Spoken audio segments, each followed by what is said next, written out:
Hi, I'm Jessica Haas, and today we're sitting in the City of Memphis City Hall Council chambers, where we're surrounded by several photographs of those who have served the community in which they live.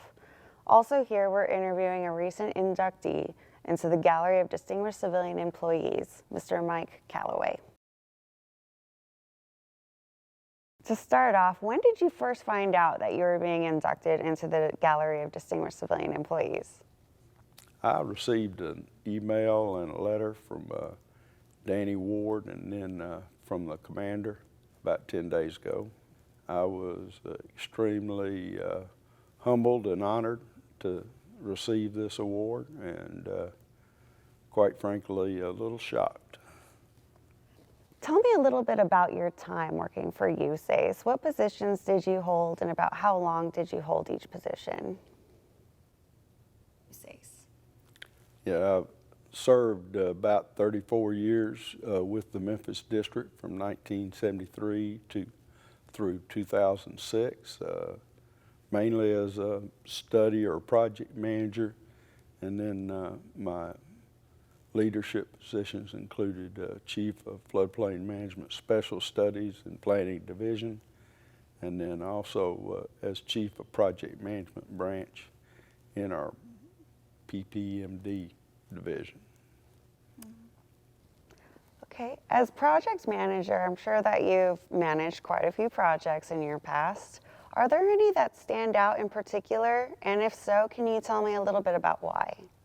I think the two projects that I can cite as standing out significantly, other than quite a few studies, was the St. Francis Basin project, just because of its size and length. It's been going over 50 years. And then also the Nine-Kinda Creek project here in Memphis, which I kind of grew up on Nine-Kinda Creek, so it kind of meant a lot to me.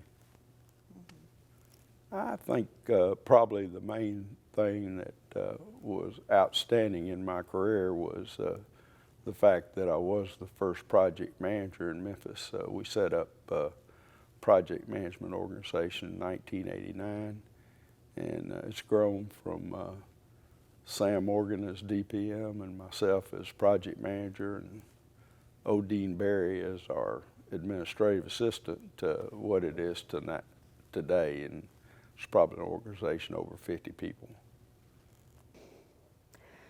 Having worked for the Corps of Engineers for so long, or as long as you did, what were some of your more favorite things about the Corps?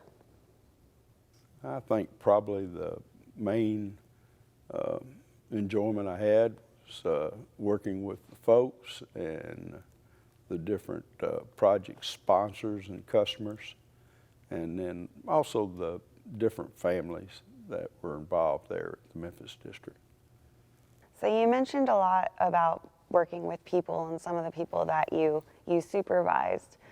How about the people who are responsible for some of your success today? Can you mention some of them and how they played a part in your way to success?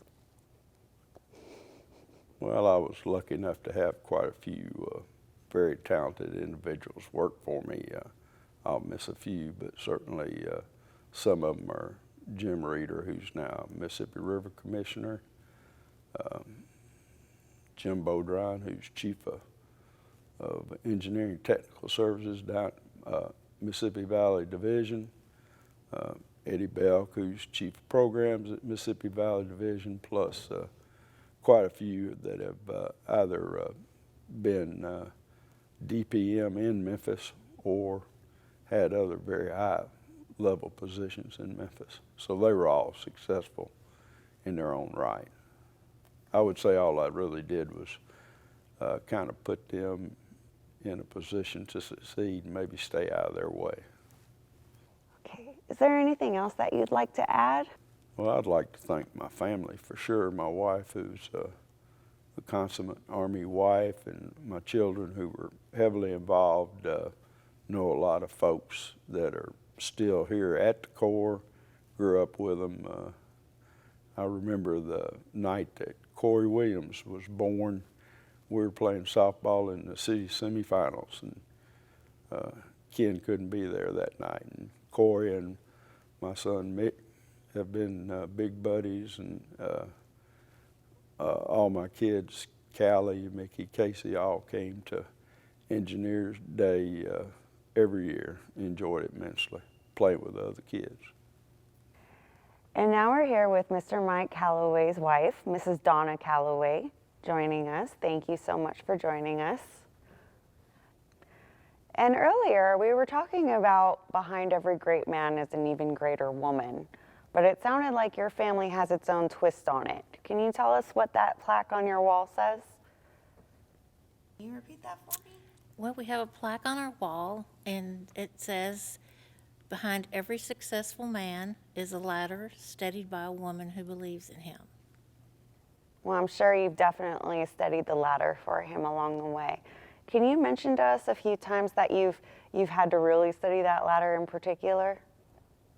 Well, just supporting him in and out daily, going to all the activities with him, which I thoroughly enjoyed, and just being part of that core family as we were for all those many years. And why do you think your husband was nominated? He was a dedicated employee, a loyal employee, loved his job, and loved his country. And is there anything else that you'd like to add? Anyone you'd like to thank before we wrap things up? I'd just like to thank everybody who is involved for giving him this recognition. Thank you, Donna, and thank you, Mike, for taking the time out of your busy schedules to join us for this interview. And that concludes our interview with the 2021 inductee into the Gallery of Distinguished Civilian Employees, Mr. Michael Callaway. Thank you for joining us. Take care.